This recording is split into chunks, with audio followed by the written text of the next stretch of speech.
Bonsoir à tous les mélomanes de Siloé TV sur la production de Que Brothers.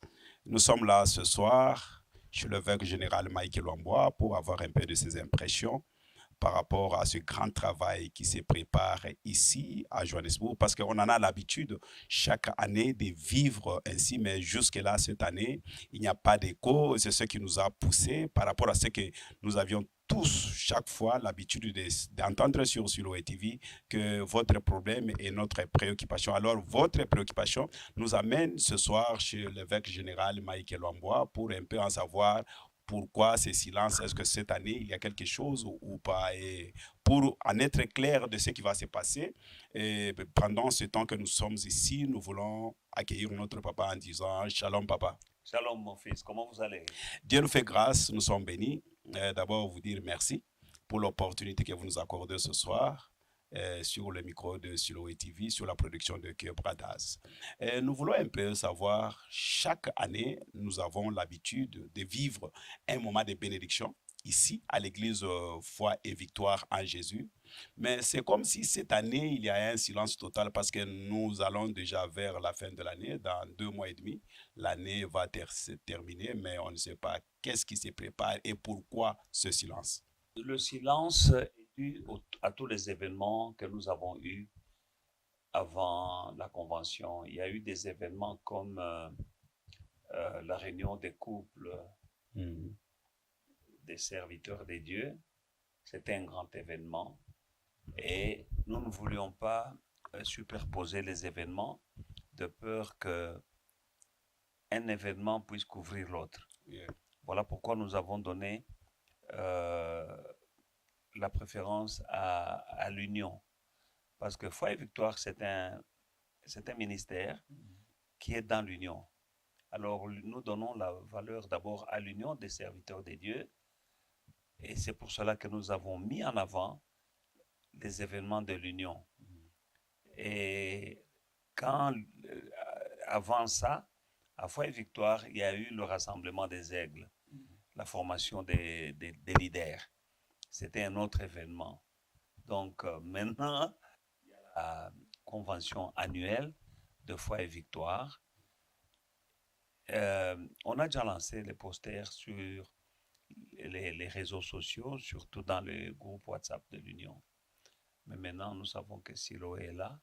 Nous allons faire du bruit. Amen. Évêque général, chaque année, vous venez avec une particularité qui a toujours béni la famille chrétienne. Je ne sais pas, on aimerait savoir quelle sera la particularité de ce qui sera l'événement de cette année. L'année passée, nous avons eu deux grands orateurs venant du Congo. Entre autres, l'homme de Dieu, pasteur Guiamani de la Borne. Excellent. Et le pasteur Samson Kacham. Yes. Cette année, le pasteur Samson revient. Wow. Ah oui, parce que quand nous observons la manière dont il travaille, dont il a travaillé, il a été redemandé. Nous avons besoin de son apport. Vous, personnellement, est-ce que vous étiez convaincu de ce qu'il a fait comme travail l'année passée? J'étais convaincu par son travail. C'est un jeune homme que je respecte et que j'aime. Sa manière de travailler, il est conduit par le Saint-Esprit. Il ne fait pas du bruit pour faire du bruit. Donc, il a une onction réelle et il a une révélation réelle. Quand il vient, ce n'est pas pour faire du là. Il est conduit par le Seigneur et j'aime ça. J'aime travailler avec les jeunes gens quand ils sont sérieux, comme celui-là. En tout cas, je suis fier de l'avoir comme orateur cette année et ceux qui viendront ne seront pas déçus. Il y a aussi un autre qui vient de Colosie, Jean-Bertin Binounou. C'est un monsieur, un serviteur de Dieu qui fait un grand travail dans le Katanga et il sera avec nous. Et c'est une découverte pour la communauté ici, mais au Katanga et au Congo, ce n'est pas un inconnu. L'évêque général, parmi vos invités, depuis que j'ai commencé à assister à tout ce que vous avez comme événement ici, vous êtes beaucoup plus local, pas local, mais vous êtes beaucoup plus focalisé à Lubumbashi. Quel est votre secret de l'alliance avec ces serviteurs de Lubumbashi?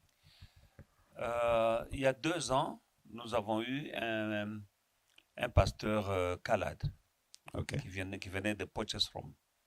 ok. Et nous avons eu nous n'invitons pas les gens pour le plaisir d'inviter. Parce que parfois, on peut inviter quelqu'un, on dit non, c'est un Américain. Mais un Américain, vous devez savoir une chose. Paul, quand il prêchait l'évangile, il a dit, avec les Grecs, je me comporte comme un Grec.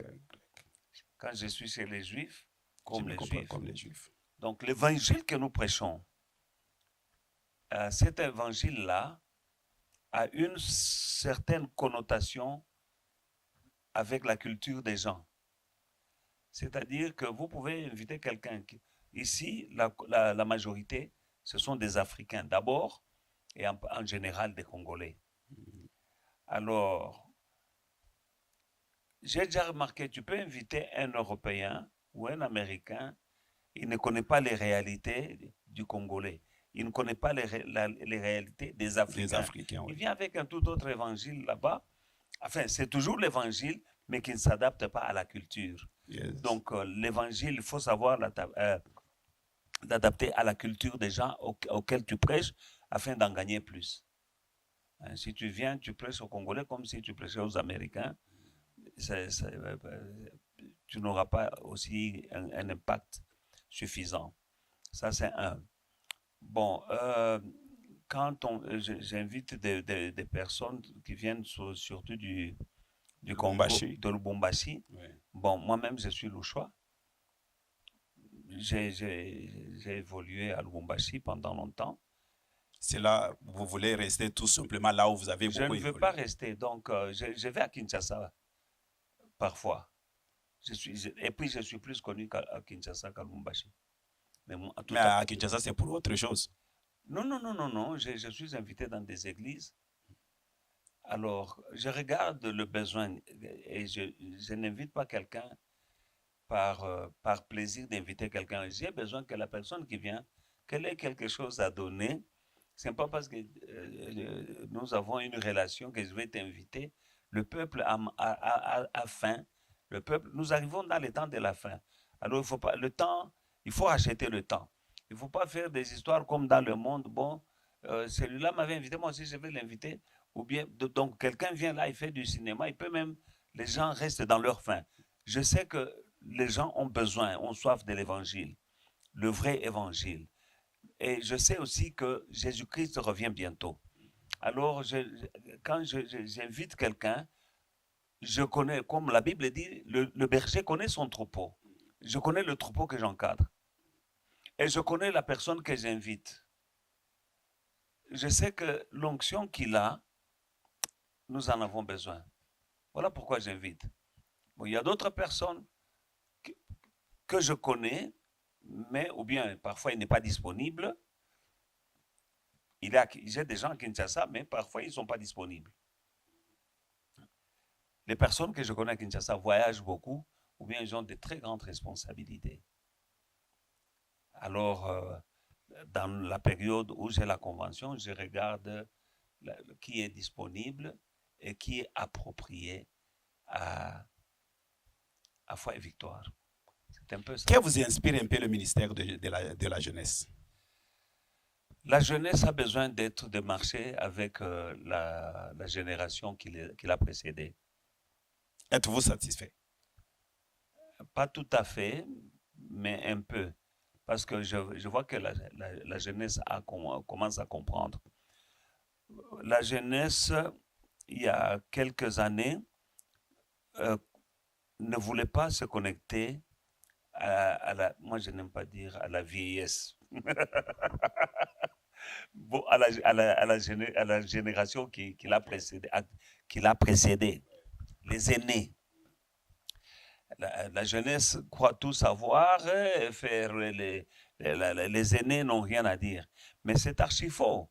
Quand nous regardons dans la Bible, il y a les aînés qui passaient le bâton à ceux qui venaient.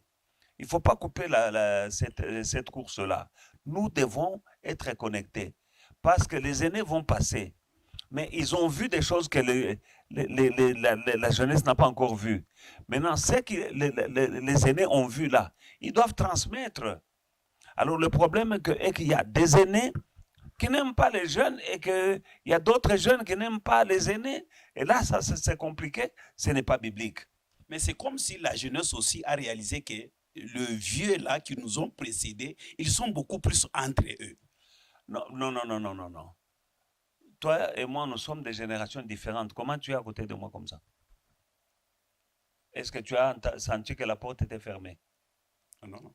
Tu m'as corrompu pour être à côté de moi. Non. Mais tu m'as aimé, tu es venu, je t'ai accepté et tout ce que je peux faire pour te communiquer ce que j'ai, mon expérience, je le fais sans aucun problème. Tu sais que j'encadre des pasteurs. Oui. Et ces pasteurs le sont la plupart des jeunes. Oui. Et c'est gratuit.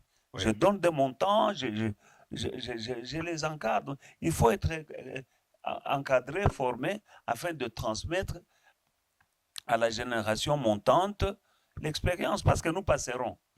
Mais il ne faut pas que ceux qui viennent après nous commencent à zéro, commencent encore à apprendre.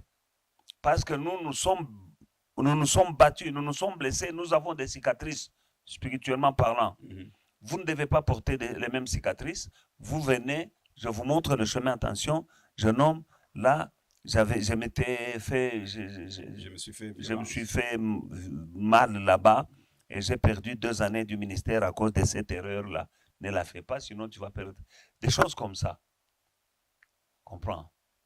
Donc, David n'a pas tout fini. Mais ce qu'il devait finir, c'est Salomon qui a continué.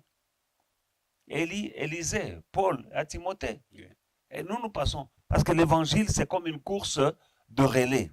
La course de relais, c'est toute une équipe qui est en train de courir ensemble. Mais il y en a un qui est devant tout le monde, qui a un bâton.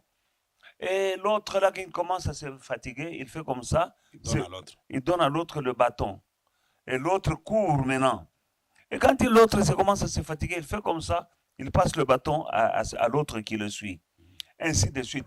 À la ligne d'arrivée, c'est l'équipe qui a gagné. Nous sommes une équipe. Ceux qui ont précédé, les aînés et les cadets dans l'équipe de Jésus. Et quand nous gagnons, c'est Jésus qui gagne. Nous ne devons pas s'aimer la division parce que notre Dieu, il est le Dieu d'Abraham, d'Isaac et de Jacob. Yes. Maintenant, si Isaac ne veut pas connecter à Abraham, comment il aura les bénédictions d'Abraham? Il y a les bénédictions que Isaac avait eues. Dieu a dit un jour à Isaac, Isaac était chez les Philistins. Comme on commençait à lui faire des combats, il a voulu quitter pour aller en Égypte. Dieu lui a dit, ne pars pas, reste ici, moi je vais te bénir à cause de ton père Abraham.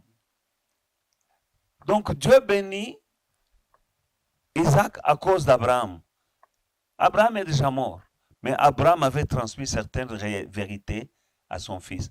Et cette bénédiction-là est descendue d'Abraham en Isaac, d'Isaac à Jacob. Ainsi de suite, Israël a été béni. Et aujourd'hui, c'est la même chose.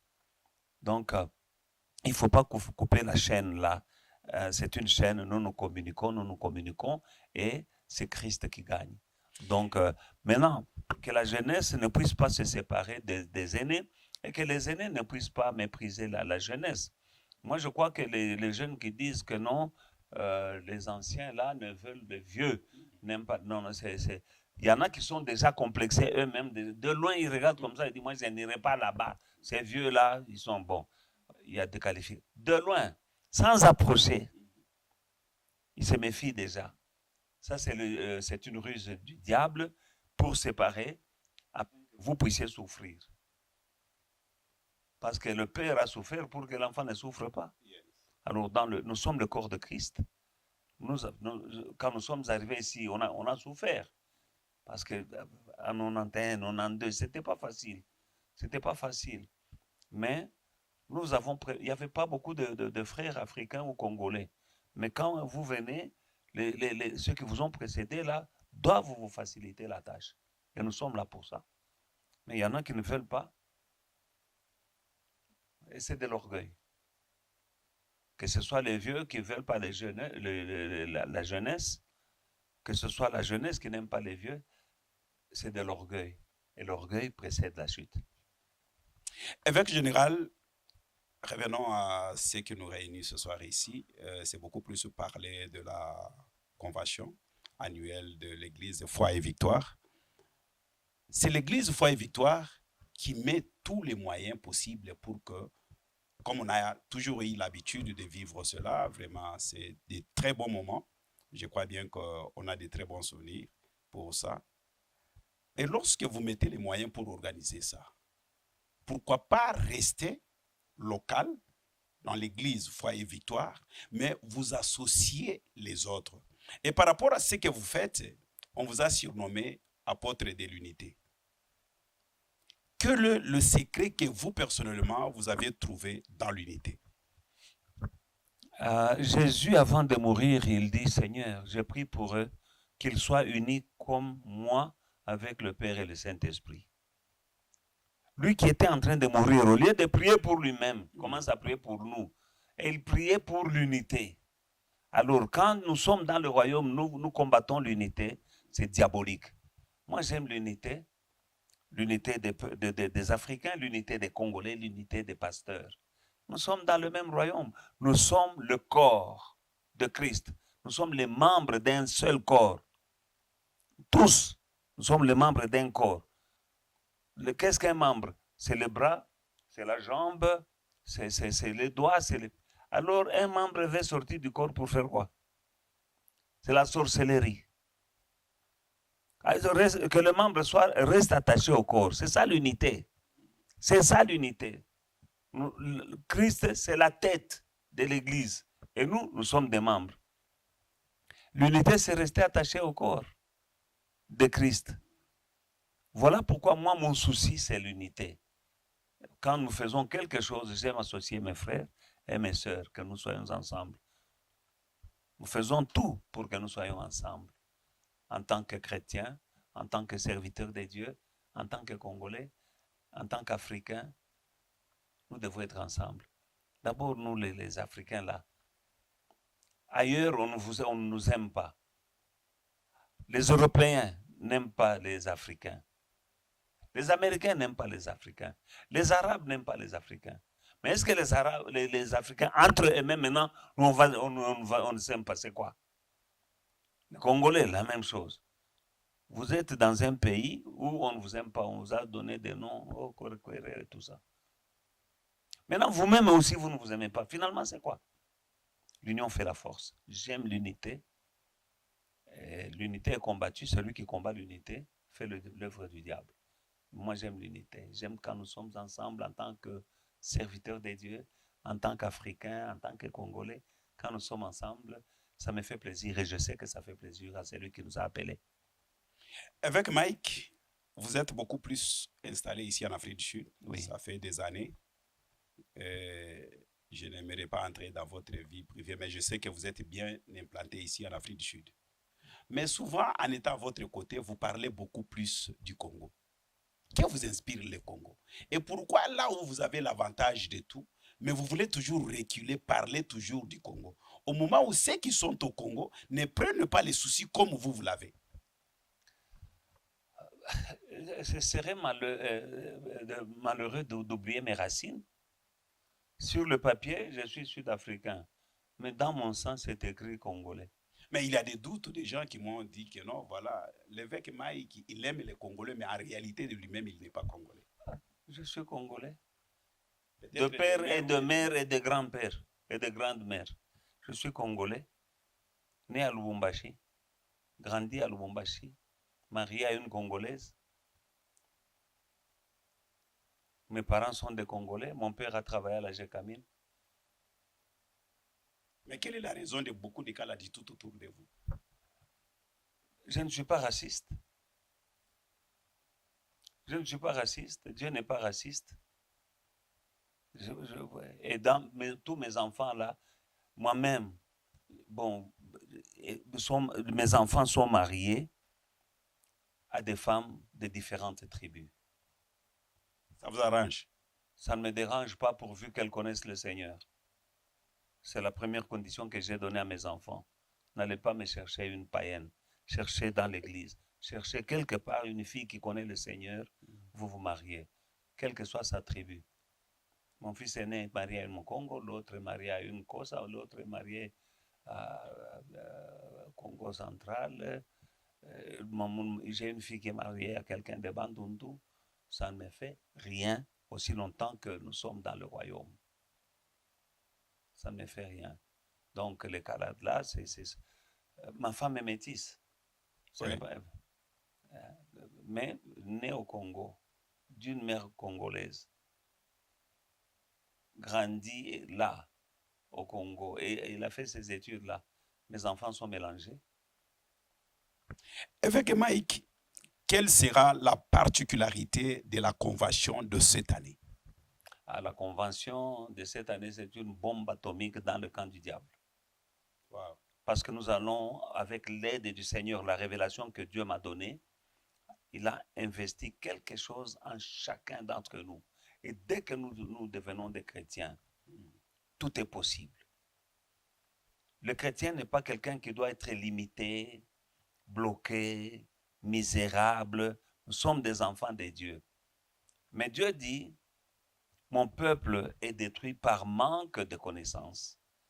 La révélation que je viens et que le thème que j'ai donné, c'est qu'il y a quelque chose que Dieu a donné en chacun d'entre nous. Et le diable fait tout pour que tu ne découvres pas ce que tu es. Si tu découvres ce que Dieu a placé en toi, tu es parti. Tu comprends? Voilà les histoires de division là. Si nous étions divisés, aujourd'hui nous serons devant ces caméras. Non. Toi uni à moi, moi uni à toi, et voilà, ça nous amène devant des caméras. Nous irons plus loin, hein, parce que nous sommes unis. Quand tu travailles seul, tu peux aller vite, mais tu n'iras pas loin. Mais quand on est ensemble, on va aller plus loin. Voilà pourquoi tu as découvert quelque chose. Moi, j'avais vu quelque chose en toi. Peut-être que toi-même, tu n'avais pas encore découvert. Alors, la particularité, c'est que nous voulons aider à chaque enfant de Dieu de découvrir ce que Dieu a mis en lui. Parce que dès que tu découvres ce que Dieu a mis en toi, c'est ça qui va te propulser. Parce que nous sommes comme les gens, tu seras comme les enfants d'Israël devant la mer Rouge. Ils sont en train de pleurer. Dieu dit, pourquoi vous pleurez? Moïse regarde à Dieu. Il voulait même tuer Moïse. Maintenant, quand Moïse regarde à Dieu, Dieu lui dit, qu'est-ce que tu as à la main? Il avait quelque chose. Qu'est-ce que tu as à la main là? Il dit, c'est un bâton. Dieu dit, so what? Tu comprends? Et quand il a découvert le bâton, c'est qu'il y a dans le bâton, là, il est allé de l'autre côté avec tout le peuple qui le suivait. Il avait le bâton, mais il ne savait pas l'utiliser. Alors chacun d'entre nous a un bâton, mais il ne sait pas. Et vous pleurez, Dieu, donne-moi, donne-moi. Le même Dieu qui avait dit à Moïse, Moïse pleurait là. On voulait le tuer, on voulait le lapider. Dieu dit, qu'est-ce que tu as à la main? Il dit, un bâton.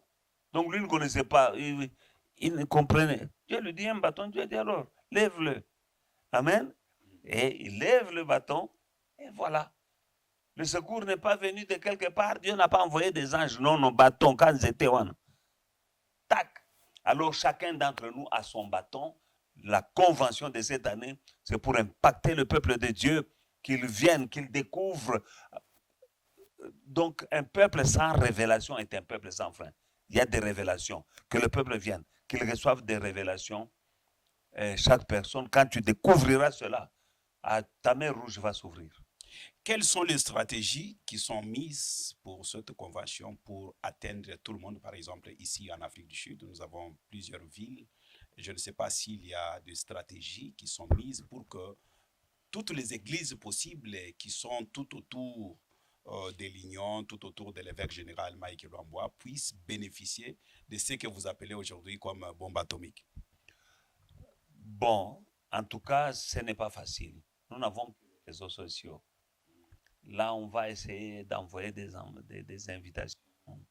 Mais les réseaux sociaux, ça peut atteindre même l'autre continent. Ça peut aller en France. Maintenant, nous sommes ici, dans les réseaux sociaux, là, nous balançons. Et aujourd'hui, Siloé va aussi faire sa part. Parce que j'ai dit en anglais, in the kingdom of God, everyone can do something. No one can do all things. No one can do all things. But everyone can do something. Moi, j'ai fait ma part, tu fais ta part, boum. Quelque chose se passe. Avec Mike, Le frère Moudia, il fait sa part, le frère Kankou fait sa part, les jeunes gens, chacun fait sa part. Et tout cela, ça fait que nous allons quelque part. Mais no one can do all things. But everyone can do something. Est-ce que pourriez-vous nous aider à avoir la santé parfaite ou l'actualité exacte de l'Union actuellement? Ce n'est pas ce que je souhaite, mais nous y arriverons. Nous sommes en train d'avancer. Je suis vraiment dans la joie, surtout quand je vois ce qui s'est passé à la dernière conférence, que pas seulement la dernière, nous avions eu le Leadership Summit. Ouais. Bon, j'ai vu l'union. J'ai vu des serviteurs de Dieu venant de partout qui sont venus nous rejoindre. C'était un pas. Nous avons eu une réunion pour les couples des serviteurs et nous avons vu l'union. Mais mon rêve, c'est d'atteindre plus grand que ça. Voilà pourquoi, avant la fin de l'année, nous aurons une autre conférence des couples. Voilà, avant la fin de l'année, on aura une autre réunion de couple. J'aimerais un peu aller en dehors de notre sujet, mais je crois bien que c'est aussi très important. C'est la réalité que les Congolais sont en train de vivre actuellement ici en Afrique du Sud, et surtout ces 2 dernières semaines. La police est vraiment en marche derrière les sans-papiers, tout ça. Et l'évêque Mike, vous êtes quand même influent dans ces pays. Personne ne peut dire que non, je ne connais pas. Peut-être il n'a pas encore rencontré, mais quand même il a déjà entendu parler de l'évêque Mike. En tant que leader de l'Union, parce que l'Union égorge plusieurs églises qui sont dans l'Union. Aujourd'hui, il y a une réalité qui se vit dans plusieurs églises. Les membres ont peur de se rendre dans des églises parce que peut-être on va m'arrêter en cours de route, tout ça. Et c'est comme si ça affecte l'église aujourd'hui. Et quel sera un mot venant de l'évêque général Mike face à cette situation? Je viens d'apprendre cette histoire-là. Je ne savais pas que, personnellement, je n'étais pas au courant que pendant ce moment, la police s'est levée. Donc, en tant qu'union, nous travaillons avec le gouvernement sud-africain parce qu'ils nous connaissent. L'union est connue par le gouvernement et nous avons des voies et moyens de contacter les gens du gouvernement pour demander quand même d'y aller tout doux. Parce que si les gens n'ont pas de papier, ce n'est pas de leur faute. Les gens vont à Omafes pour se mettre en règle. On ne les met pas en règle, on les fait traîner, on les fait revenir jusqu'à ce qu'ils deviennent illégaux. Donc, c'est fait exprès. Donc, comme je viens d'apprendre cela, en tout cas, voilà pourquoi il est important d'être unis. Parce que c'est quand on est unis qu'on peut parler de ces choses-là. Mais quand on n'est pas unis, là où ça se passe, moi, je ne suis pas partout. Il faut que quelqu'un, qu'on soit ensemble et qu'on a... Moi, j'ai appris ce matin qu'on arrête les gens. Terrible. Et ça fait, vous dites, ça fait 2 semaines. Mais si on était ensemble, on se communique ce qui se passe, les dangers, les bonnes choses comme les mauvaises, les deuils, parce que la Bible dit, pleurez avec ceux qui pleurent, réjouissez-vous avec ceux qui se réjouissent. Moi, je vous dis, sur papier, je suis sud-africain. Mais je suis congolais dans mon sang et dans mon cœur, dans ma tête, je suis congolais. Ce n'est pas le papier là qui fait de moi un sud-africain. C'est un papier. Mon sang est congolais. Alors, je n'aime pas voir mes frères souffrir. Je pleure avec ceux qui pleurent.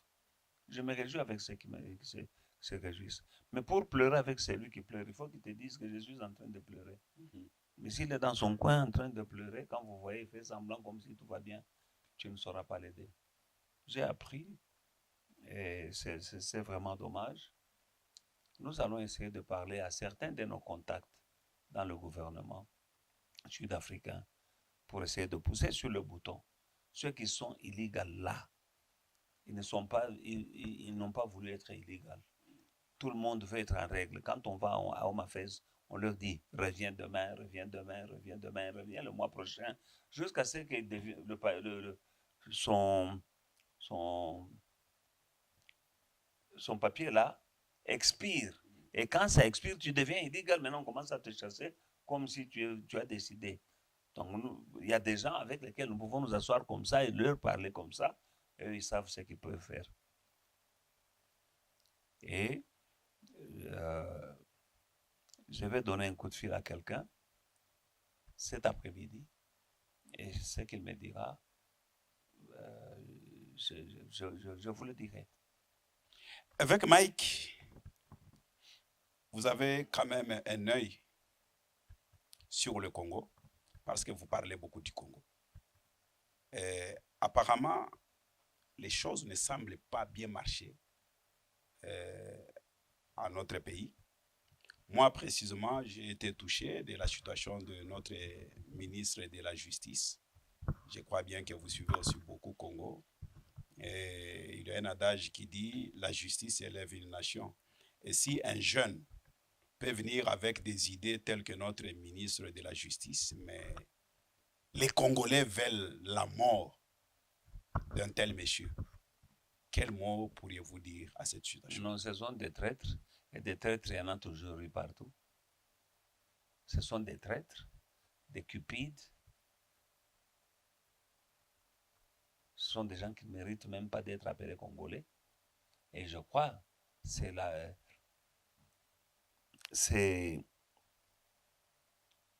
l'appât du gain personnel. Ces gens-là, vraiment, moi, je ne sais pas. Ce sont des gens qui doivent disparaître de la scène politique du Congo. Et je crois que le Rwanda est derrière tout ça. Qu'est-ce que je veux dire par là? Il y a des gens à qui on peut donner l'argent pour empoisonner. Et ils voient l'argent, ils l'acceptent. Donc, c'est ça qui se passe.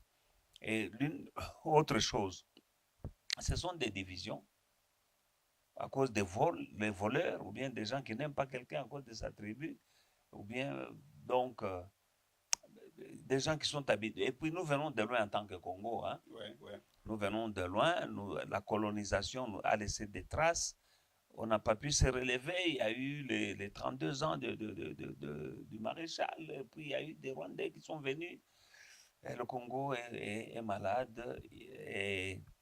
Mais ça finira. Ça va finir. Toute chose a une fin. Toute chose, ça va finir. Moi, je crois que ça va finir. Quelle lecture pourriez-vous faire sur le gouvernement souminois? En tout cas, bon, il y a des choses positives. Hein? Il y a des choses positives comme le ministre de la Justice. Il n'y a pas que lui, il y a un ministre des petites et moyennes entreprises. Il y a donc, et les gens qui sont partis en Chine là-bas, il y a l'espoir. Ce gouvernement-là travaille. Bien sûr, par-ci, par-là, toute œuvre humaine ne peut pas être parfaite. Ce qui est parfait, c'est ce que Dieu lui-même fait. Mais, en tout cas, je crois qu'il y a de quoi espérer. Il y a il y a des bons et des mauvais. Mais le bon est plus que le mauvais. Donc, il y a du positif et du négatif. Le positif, pour moi, est plus que le négatif. Tu sais, la différence entre celui qui est pessimiste et celui qui est optimiste. Ouais. Donc, quelqu'un qui est optimiste, si tu lui donnes un verre avec de l'eau, mais ce n'est pas rempli. Quelqu'un qui est optimiste va dire ce verre est à moitié plein. Un optimiste va dire le verre est à moitié vide. Le même verre là. Donc, je crois que moi, je suis dans le positif. Le verre est à moitié plein. Est-ce que pourriez-vous, pour terminer, nous donner la précision de date de la convention Du annuelle 23 au 29. Du 23 au Au 29, 29 septembre. septembre. Donc, du lundi au vendredi. Nous nous reposons le samedi. Dimanche, nous clôturons.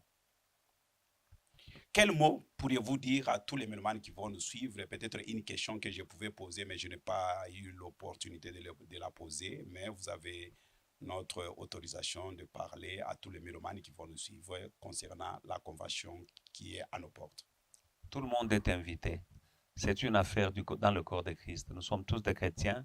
L'évangile, ce que vous avez reçu gratuitement, donnez-le gratuitement.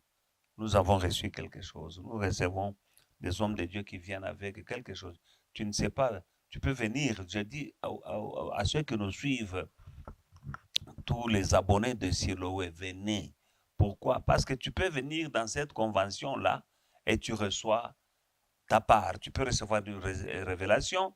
Si Dieu fait des choses, il ne va pas être sélectif. La Bible dit que Dieu ne fait exception de personne. S'il y a des miracles de guérison, Dieu ne va pas dire, oh non, celui-là, il n'est pas de foi et victoire, je ne le guéris pas. Non, tu venais.